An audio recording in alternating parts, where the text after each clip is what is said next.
আমি ওমরের নামে আল্লাহর কাছে নালিশ করব। কি নালিশ করবে? যে ওমরের আমলে আমি না খেয়ে আছি, আমার সন্তান না খেয়ে আছে। কথা বুঝতে পারছেন?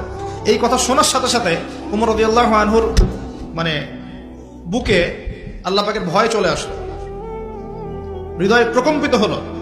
প্রকম্পিত হওয়ার পর তিনি নিজে চলে গেলেন মদিনায়, যেটাকে বলি আমরা বাইতুল মাল, মানে রাষ্ট্রীয় সম্পদ যেখানে থাকতো ওটাকে বাইতুল মাল বলা হতো।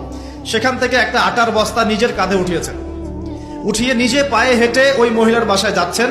তার পাশে থাকা একজন সাহাবী, তিনি বলছেন, তার নাম আসলাম রাদিয়াল্লাহু আনহু, তিনি বলছেন যে ইয়া আমিরুল মুমিনিন, হে আমিরুল মুমিনিন, আমাকে দিন, আনা আহমিলুক, আমি এটাকে বহন করে নিয়ে যাই, আপনি চলেন সাথে, সমস্যা নেই, আমি বহন করে নিয়ে যাই অ্যাটলিস্ট।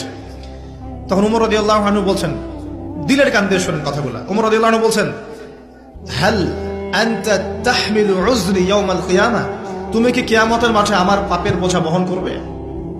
সুবহানাল্লাহ, চিন্তা করে দেখেন।